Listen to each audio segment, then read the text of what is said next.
Let me tell you something. If life keeps testing you again and again, and you're tired of waiting for the perfect day to feel happy, this video will show you how to stay happy every single day, no matter what life throws at you.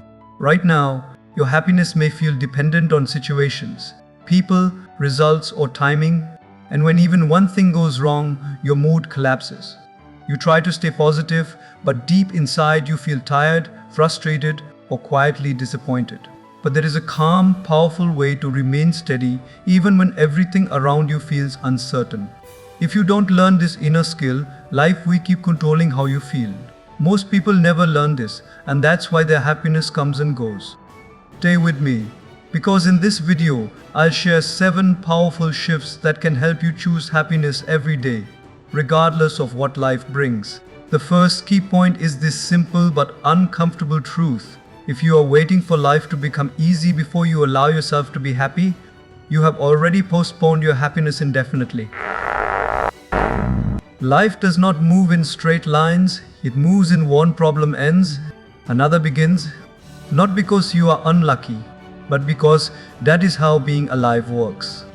Bills will come, relationships will test you, plans will break, health will fluctuate, and people will disappoint you. If happiness requires a clean, quiet, problem-free life, then happiness becomes a myth told to children. Real happiness begins the moment you stop asking life for permission to smile. Many people unknowingly make a deal with life. They say, "I'll be happy when I get that job. I'll relax when things settle down. I'll enjoy life when this phase passes." It only changes shape. Today it is money, tomorrow it is responsibility, today it is loneliness, tomorrow it is pressure, and while you are waiting for the perfect chapter, life keeps turning pages without you. Happiness is not something life gives you after you pass a test. Happiness is something you choose while the test is happening. There is a deep misunderstanding about happiness. People think happy people have fewer problems. That is false. Happy people simply refuse to let problems decide their inner state. They understand that chaos outside does not require chaos inside. They know that stress can exist without stealing peace, and difficulty can exist without destroying joy. This does not mean they ignore reality. It means they refuse to let reality crush their spirit. They feel the weight, but they do not let it define their identity.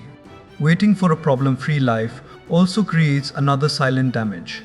It trains your mind to associate happiness with delay. Your brain starts believing that joy is always in the future, never now. This creates a constant emotional hunger. Even good moments feel incomplete because your mind is already chasing the next condition. You may sit with family, but you are worried. You may achieve something, but you are anxious about losing it. Happiness slips away, not because it is unavailable, but because you keep postponing it. When you stop waiting for life to improve before you feel good, something powerful happens. You reclaim control. You stop being a hostage to circumstances. You stop saying, "This ruined my day," and start saying, "This happened, but I'm still here." That shift is not small, it is freedom. Because now your mood is not fragile, it does not break every time life touches it. You become stable, grounded, and emotionally strong, even when things are uncertain. This mindset does not deny pain. It simply refuses to worship it. You acknowledge what hurts, but you do not build your personality around it. You don't let one bad event define the entire day. You don't let one setback erase years of effort. You stop exaggerating problems into life sentences. You learn to say, "This is difficult, but it is temporary." That sentence alone has saved more people than motivation ever has. The strongest people you admire did not wait for perfect timing to be joyful. They learned how to carry light into dark rooms. They laughed while rebuilding. They smiled while healing. Not because they were pretending, but because they understood something deeply human. Joy is not disrespectful to pain. Joy is resistance. It is a quiet declaration that life can challenge you, but it cannot own you. And when you finally stop waiting for life to calm down before you allow happiness in, you realize something surprising. Happiness was never missing. It was only delayed by a belief that said, "Not yet." With Turft to Kamini, A happiness stops being an event and becomes a habit. The second key point is this: your mind is not silent even for a second, and it is always listening to the words you feed it. From the moment you wake up, there is a voice narrating your life. It comments on your energy, your confidence, your chances, your worth. Most people never question this voice.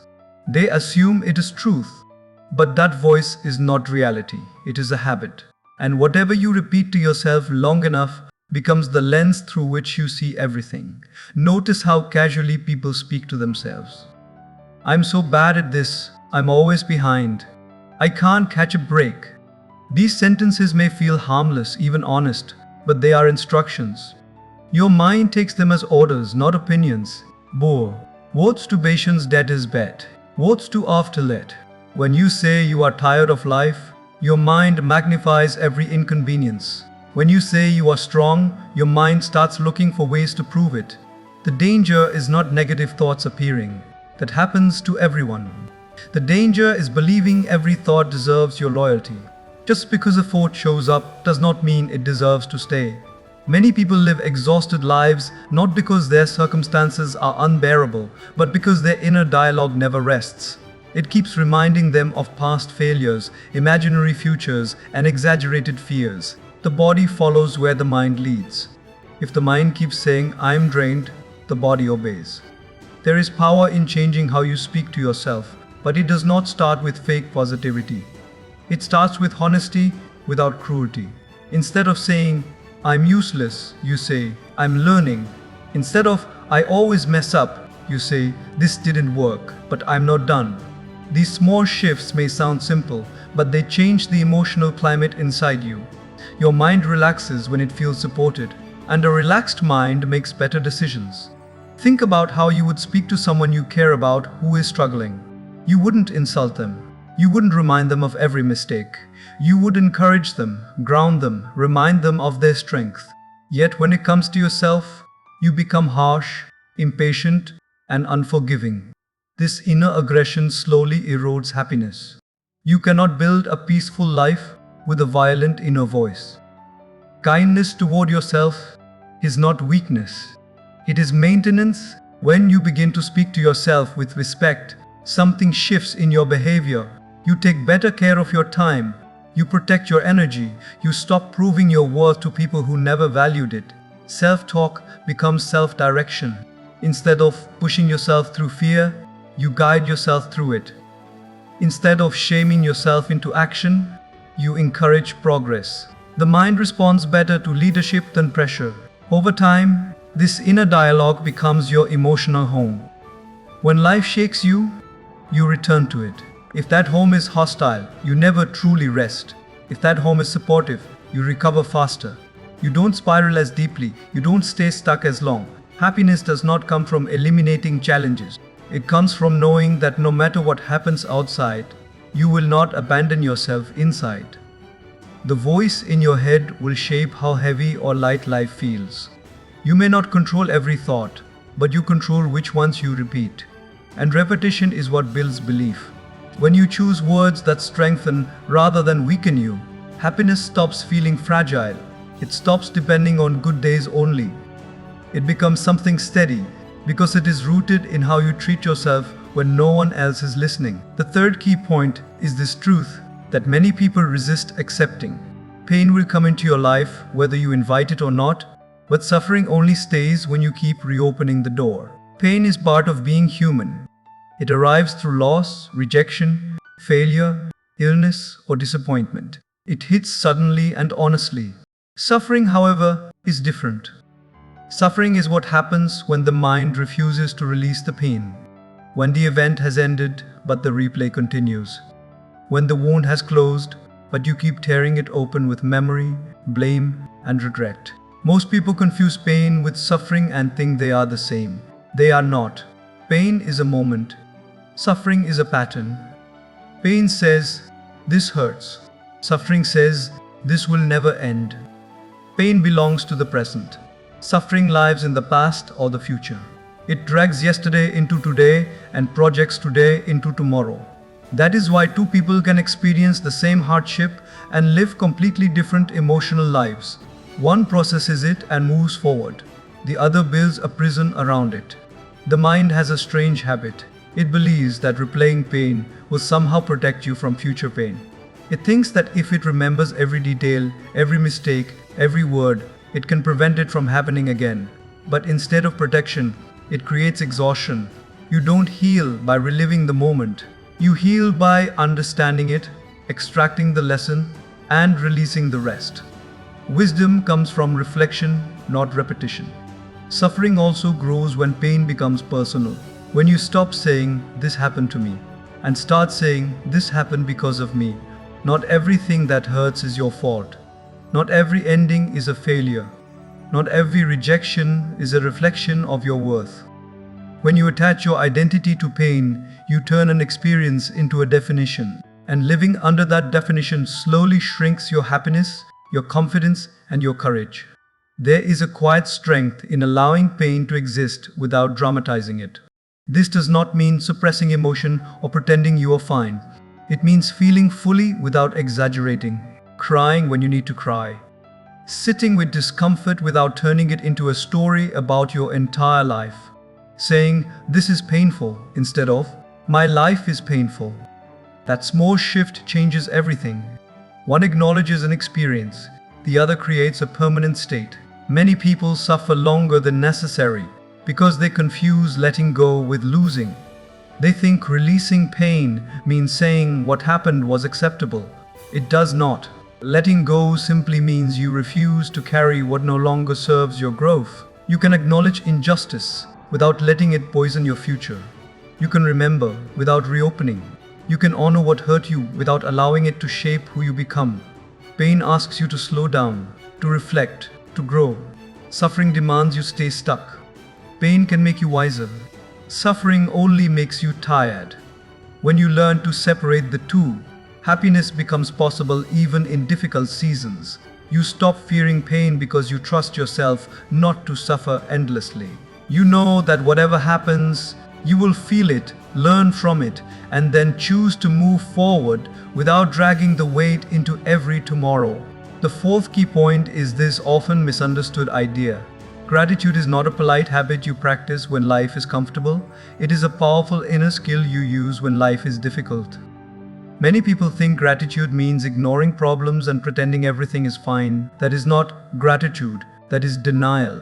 Real gratitude is the ability to see what is still working while something is falling apart. It is not blind optimism, it is emotional intelligence. It is choosing to anchor your mind to what remains instead of what was taken. Most people wait for good days to feel thankful. They say thank you when things go their way. But the deepest form of gratitude is born on hard days. On days when plans collapse. On days when people disappoint you. On days when progress feels slow. Gratitude on those days is not loud, it is quiet. It says, "This hurts, but not everything is broken." That sentence alone can change your emotional state. Because the moment you recognize even one stable thing, your mind stops spiraling. The human brain naturally scans for problems. It is designed for survival, not happiness. That is why bad news sticks longer than good news. One negative comment can outweigh 10 compliments. Gratitude interrupts this pattern. It retrains the mind to notice support instead of only threat. It does not erase pain, but it prevents pain from becoming the only thing you see. When gratitude becomes a habit, your mind learns balance. And balance is the foundation of peace. Gratitude also protects you from entitlement, which silently destroys happiness. When you expect life to always be fair, every inconvenience feels like an insult. But when you are grateful, you stop assuming and start appreciating. You no longer say, "I deserve better," every time something goes wrong. You say, "I will handle this." This shift builds emotional resilience. You stop fighting reality and start working with it. There is also a deeper level of gratitude that most people never reach. Gratitude for growth. Gratitude for lessons. Gratitude for moments that shaped you, even if they hurt.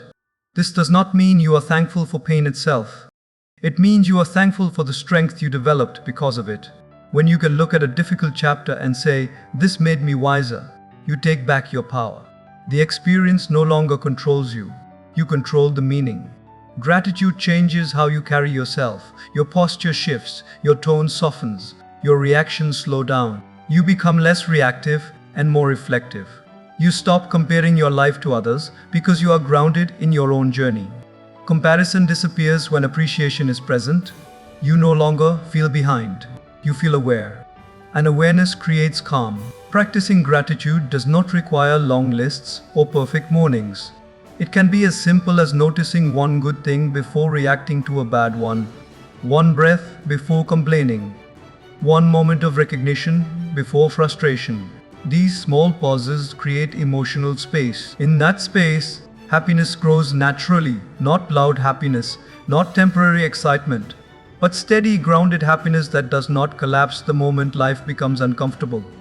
When gratitude becomes part of how you think, your relationship with life changes. You stop seeing life as something that owes you and start seeing it as something you are learning from. You stop measuring happiness by what you lack and start feeling it through what you already carry. And that shift quietly strengthens you in ways no external success ever could. The fifth key point is this hard but freeing realization. Every time you allow someone else's words, reactions, or opinions to control how you feel, you are handing them the remote to your emotional life. Most people do this without noticing. A comment ruins their mood. A message changes their energy. A look from someone makes them doubt themselves. They wake up calm and go to bed heavy, not because of what happened, but because of how much power they gave away. People often say, "I don't care what others think," but their emotions tell a different story. One criticism can echo louder than 100 moments of support. Why? Because the mind is constantly seeking approval, even when we pretend we are independent. From a young age, many of us were trained to perform for validation. Good behavior got praise.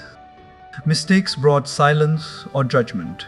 Over time, we learned to measure our worth through other people's reactions. That habit quietly follows us into adulthood. The problem with letting others control your emotional state is that people are inconsistent. Their moods change, their opinions shift, their words are influenced by their own pain, insecurity, and perspective. When you tie your happiness to something so unstable, your inner world becomes chaotic. One day you feel confident, the next day you feel small, all based on feedback that was never meant to define you. Emotional stability cannot be built on external approval. There is a difference between listening and surrendering. Listening means you consider feedback with awareness. Surrendering means you let it rewrite how you see yourself. Not every opinion deserves your attention. Not every reaction deserves your energy. When you understand this, boundaries stop feeling rude and start feeling necessary. Protecting your peace is not arrogance.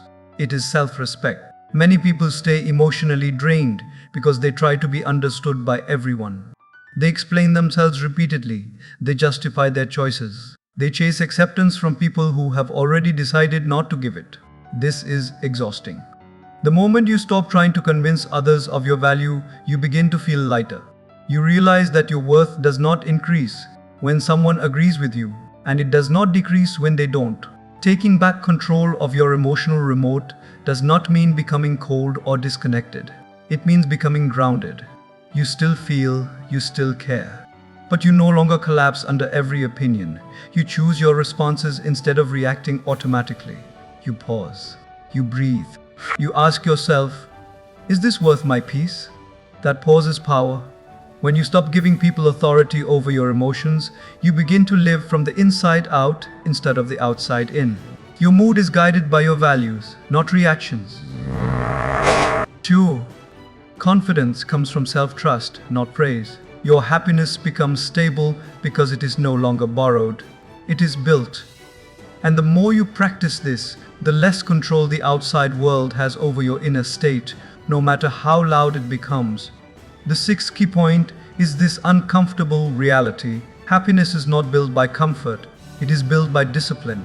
Comfort feels good in the moment, but it quietly weakens you. Discipline feels difficult in the moment, but it strengthens you for life. Many people chase comfort thinking it will bring peace, but comfort without discipline slowly creates anxiety, guilt, and dissatisfaction. You relax today, but tomorrow you feel behind. You avoid effort now, but later you feel frustrated with yourself. Happiness cannot grow in a life where you constantly escape what needs to be done. Discipline is often misunderstood. People think it means punishment, strict routines, or a joyless life. That is not discipline. Discipline is self-respect in action. It is doing what is necessary even when motivation is low. It is choosing long-term peace over short-term pleasure. Every time you keep a small promise to yourself, something powerful happens internally. Your confidence increases. Your trust in yourself grows. And when you trust yourself, life feels lighter because you are no longer at war with your own potential. Comfort avoids discomfort. Discipline faces it. And life rewards those who can sit with discomfort without running away, showing up when it would be easier to quit, staying consistent when results are slow. These moments shape your identity. You begin to see yourself as someone reliable, someone strong, someone capable. Happiness does not come from external rewards alone. It comes from the quiet pride of knowing you did not betray yourself. There is a hidden cost to comfort that few people talk about. Comfort steals your sense of progress. Days blur together, weeks pass without growth, and deep inside, there is a feeling you can't explain, a subtle dissatisfaction. You may have entertainment, rest, and distraction, yet you feel empty. That emptiness is not lack of pleasure, it is lack of purpose. Discipline gives your days direction. It gives your effort meaning, and meaning is a core ingredient of happiness. Discipline also protects your mental health. When your life has structure, your mind has stability. Chaos increases anxiety. Inconsistency increases self-doubt. Discipline creates predictability in a world that is unpredictable. But you control how you prepare yourself. That preparation builds inner safety. You stop feeling fragile. You stop feeling like life is always catching you off guard. That sense of preparedness is deeply calming. Many people wait to feel motivated before they act. Discipline works the other way around. Action creates motivation. Movement creates energy. When you take disciplined action, even when you feel low, your mood begins to shift. Your mind follows your behavior. You don't need to feel good to do good. You do good and feeling good follows. This is why disciplined people appear over time. They are not special. They are consistent. Discipline teaches you that happiness is earned daily, not gifted randomly. It is built through effort, routine, and commitment to growth. Not loud effort, not extreme effort, but steady effort. Over time, that effort compounds into self-respect. And self-respect is one of the strongest, most stable forms of happiness a person can have. The seventh key point is this deeply overlooked truth. Most people are not unhappy because their lives are bad. They are unhappy because their minds are never where their bodies are. 7 memories are in imagination, rarely in the moment that is actually happening. The body may be sitting in a room, but the mind is replaying a conversation from yesterday or worrying about a situation that hasn't arrived yet. Happiness cannot survive in a place you never fully enter. The mind is addicted to time travel. It jumps backward into regret and forward into fear. Yesterday becomes a place of guilt. Tomorrow becomes a place of anxiety. And today becomes nothing more than a bridge between the two. When this happens, even good moments feel incomplete. You eat but don't taste. You listen but don't hear. You are physically present but emotionally absent. Life keeps happening, but you are not really there to experience it. Perfectionism makes this worse. Many people delay joy because they are waiting to become better, richer, calmer, or more successful. They tell themselves they will relax after everything is in order. But life is never perfectly ordered. There is always something unfinished, something uncertain, something demanding attention. When you demand perfection before allowing presence, you deny yourself peace repeatedly. Presence does not require perfection. It only requires attention. Learning to be present does not mean ignoring responsibility or planning for the future. It means not abandoning the present while doing so. You can plan without panicking. You can remember without reliving. Presence is the ability to give full attention to what is in front of you without dragging unnecessary weight into the moment. When your attention settles, your nervous system settles. And when your nervous system settles, happiness feels natural instead of forced. Being present also changes how you experience pain. Pain felt fully passes more quickly. Pain resisted lingers. When you stop fighting discomfort and simply observe it, it loses some of its power. You stop feeding it with fear and story. You allow it to rise and fall like a wave. This skill does not come overnight. It develops through awareness, through noticing when your mind has left the room and gently bringing it back. Presence is built in small moments. Feeling your breath when stress rises. Listening without planning your reply. Eating without distraction. These moments seem ordinary, but they train the mind to stay, and the mind that can stay does not panic easily, it does not exaggerate, it does not spiral. This steadiness becomes a quiet form of happiness that does not depend on excitement. Many people chase happiness as a future achievement. They think it is something to reach, but happiness is often something to notice. It exists in simple moments that are usually overlooked because the mind is elsewhere. When you learn to be present, life stops feeling like something you are chasing and starts feeling like something you are participating in. And in that participation, there is a calm, grounded joy that does not need to be perfect to be real. Happiness is not a destination waiting for you at the end of a perfect life. It is a way of living that you practice every single day. It is choosing peace when chaos is available. It is choosing awareness when distraction is easy. It is choosing strength when comfort is tempting. Life will continue to challenge you, surprise you, and test you in ways you did not plan for. That is not a flaw in life. That is life doing its job. When you stop waiting for conditions to change and start changing how you respond, everything shifts. You realize you don't need control over everything to feel okay. You don't need constant success to feel worthy. You don't need approval to feel secure. You need clarity. You need self-trust. You need the courage to show up fully, even on imperfect days. Be happy, not because life is gentle, but because you have become strong. Be happy not because everything worked out, but because you learned how to stand steady when it didn't. And when happiness comes from that place within you, no situation, no person, and no season has the power to take it away.